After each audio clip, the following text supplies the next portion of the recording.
Hey, my love, how are you today? How are you feeling? This is a time of great uneasement for sure. There is energy that is taking us by storm. So you might be feeling anxious, you might be feeling overwhelmed, you may even feel like just crying. And I'm going to invite you to allow yourself a minute, hot second, to feel your feelings.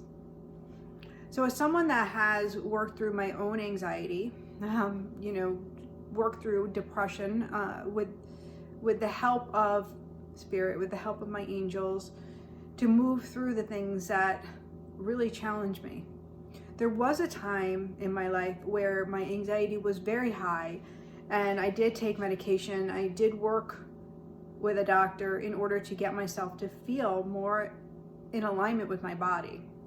And one thing I didn't know back then, when I was very anxious and I was raising my kids and things just seemed like one thing after the other, I just felt like I couldn't get a grip on why I didn't feel good.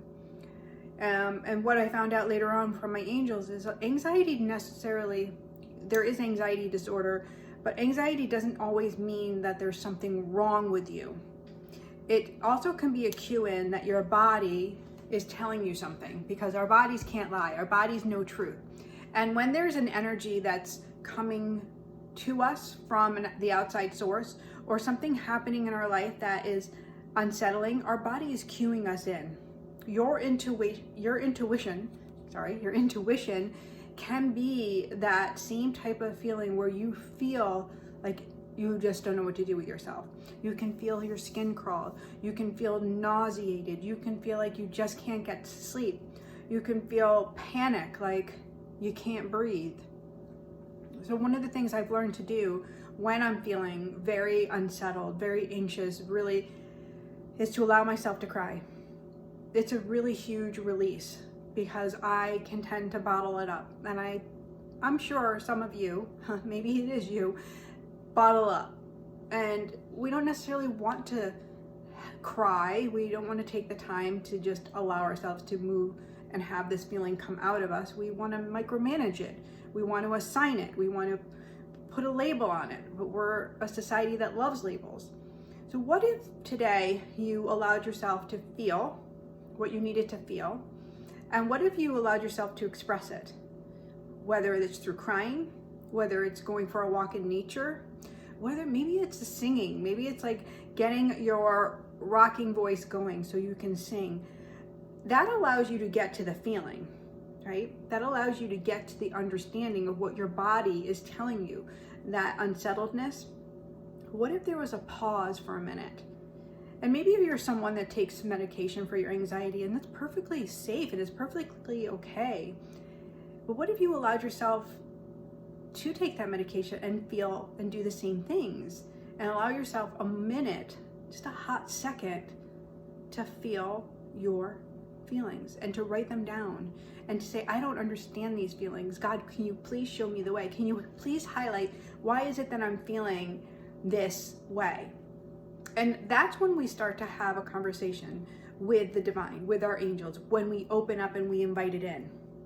God can't talk to us and come through to us when we're all tight and we're feeling like this. We're not going to hear it. We're going to push it away. Again, when we assign labels to things like, oh, this is just my anxiety, or this is my dyslexia, or this is my ADD. I got these. I'm with you, right? It's something I live with. I live with dyslexia. I live with my brain bouncing from thing to thing. But I also know this is where my greatest creative energy comes from. So there's a duality to everything that we experience. So there's a duality to anxiety. What is that duality? It is your body's telling you something.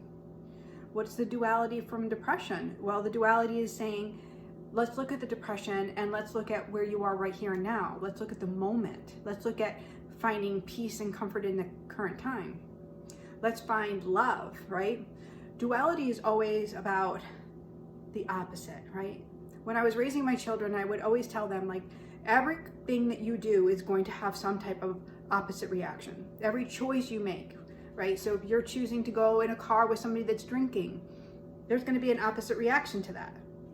You're going to get in big ass trouble. We just had these conversations because I wanted them to know that with every decision and with everything that comes at us in life, there is going to be an opposite. So with your anxiety experience, with a panic attack, with an not feeling comfortable or feeling like, what's going to happen is people around you are going to be reactive. You might feel yourself not being able to get anything done. You might find yourself plummeting and not being able to get out of bed, get dressed. So there's going to be an opposite reaction to having the experience.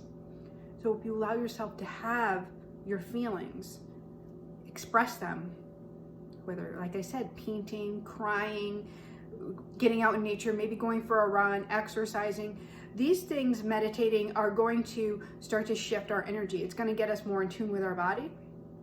I also found it really helpful when my angels taught me about the lower root chakra, which is in the soles of our feet. The lower root chakra, yes, our chakra is at the base of our spine, right? But if we go to the lower root chakra, to our place here on earth, right? The soles of our feet, that we're meant to be here. You're meant to be in this life. And you allow yourself maybe just to rock on your feet, and you feel yourself grounding into Mother Earth. You feel yourself grounding into, this is where I belong, and I am safe to have this experience. As uncomfortable as it is, as much as I don't understand it, I'm safe to have this experience. And then you start talking to yourself in a different way. I really adore talking to myself like that. I'm like, Jeannie, you're gonna be okay. This is really hard.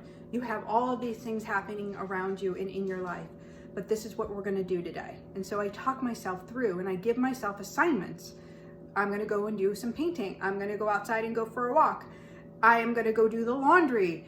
I give myself projects and I talk myself through, and it's almost like, there's some teachings about this, which is, they basically say it's like segmenting your day. So you segment your time.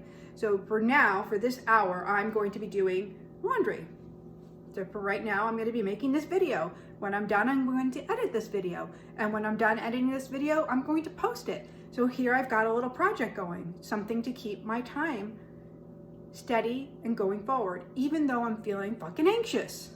And I am, because the world around us is chaotic. My body is telling me something's off. My body is saying, I don't like it. I don't like the way this feels, but I'm allowing myself to have the feeling of it, even though I don't want to.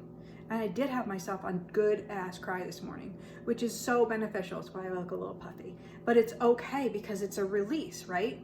When we allow ourselves a release, the energy isn't going to stay bottled up.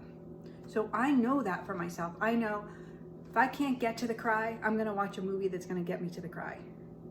If I can't get to the cry and I know that's what I need, I'm going to call a girlfriend. I'm going to talk it out. I'm going to say, this is what I have going on. This is what I'm really sad about, or this is what's triggering me. And I'm going to be able to work around it, right? Somebody that's not going to, I'm not into the victim mentality, but I want somebody to hold me accountable, to stay with me, to hear it through. So make sure your person who you're calling listens and offers feedback. Doesn't add to the story, doesn't complicate things, doesn't, make you feel bad for having your feelings. And then once you have your feelings out, then find yourself doing that mindfulness technique, which is you're going to breathe in through your nose for the count of 5. You're going to hold the breath in your body, allowing your lungs to fill completely, and holding the breath in your hip area. So you're squeezing your instinct muscles, you're holding it in nice and tight for the count of 5. You're pausing and releasing for the count of 5. And then you're pausing on the outside and not allowing the breath back in. What this will do is automatically get you out of your head and into your body. Why?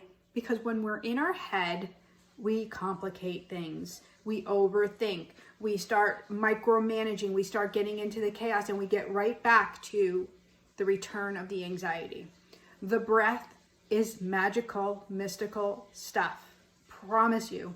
When you're in your breath, you have a pause moment. You are feeling your body. You're feeling your lungs. You're feeling the blood move. You're allowing yourself to hold that oxygen in. Automatically, your body knows what to do. So a lot of times our anxiety comes because we aren't bringing the breath in, right? That's why we hyperventilate. That's why we feel like I can't take a deep breath. So if you are able to do this and pause and hold that breath in and squeeze those instinct muscles, squeeze your butt cheeks and hold it all in, right? Just hold all of those muscles in your stomach and then release. You know the breath is getting in. You know your lungs are filling. Oxygen is calming. It's just a matter of getting it into your body, into your blood. That's going to pump it up into your brain. That's going to move it through your body. And it is going to give you a calm, settled feeling. So once you do this several times, and if you're someone that could take the breath in easily, move your number up to that comfortable space, right? I can get up to like a 20 now. Move it up. Hold it in for the count of 20. Release it. Hold it outside of your body for the count of 20 and then start over. So once you have done several rounds and you start to feel it, then work for this mindfulness technique, which is you go through your senses. Eyes are closed. What do I hear? What do I smell? What do I taste? What do I feel? What do I see? All with your eyes closed. And you just go through your senses and you pause through each one. Hear what you're hearing. Smell everything that you can smell. What are you tasting? Maybe even swallow and holding that there so you can just taste. Feel the feeling. Feel your clothing on your body. Feel the warm sunlight touching you. Feel yourself. And then just keep going with that. And what are you seeing internally? If your eyes are closed, are you one that can see color once you're quiet and still and your eyes are dropped in? Maybe you see an image. Maybe you just see black, and that's okay. But allow yourself to do it. And then just go. You can journal now. This is a great time to get back out and then just journal that out. Just be like, dear God, thank you for this moment. Call on your angels. Please bless me and surround me with God's white light of love and protection. Help me to move through the rest of my day. Help me to segment my time. Let me talk myself through, right? It's really beautiful. Really, really beautiful. It's hard though, like to get ourselves into a new habit. It's hard to break away from those bad feelings because there is an addiction quality to it. Trust me, I know. Addictions come in all kinds of forms. We can be addicted to feeling anxious. We can be addicted to the drama of the energy. Absolutely. But it's our choice to choose love. It's our choice to move in alignment with our highest soul self. Highest soul self. You are a beautiful soul who's meant to be here. Trust your body, it knows. If you're feeling uncomfortable, give yourself a moment, wipe that anxiety away, take some deep breaths. If you're one that takes your medication, take your medication, right? If you're one that's not on medication and you need support, put the headphones on. Listen to some nice calming music. Listen to megahertz music like 528, the vibration of love. You can look it up in Google, search it, or look it on your favorite iTunes or whatever. But put your headset on and listen to that vibration because it will automatically start to give you the calm. Drop into your body, drop into your heart center, out of your head, into your body. Out of your head, into your body. It's another really great tip that really, really is effective for calming that anxiety. I know it's hard. I've got you. The angels know it's hard. God knows it's hard. But He's provided us with tools and methods that we can use. Prayer is really beautiful. Grab your rosary. Holding onto the beads and praying is another meditative state to come into. It calms your body. Even if you're not religious, trust me, easiest thing is to say the rosary. It's very beautiful and very calming. I hope this serves you today and it gives you peace of mind and calm that you can and you will move through this. God bless you. When she smiles at you, she'll say, angels don't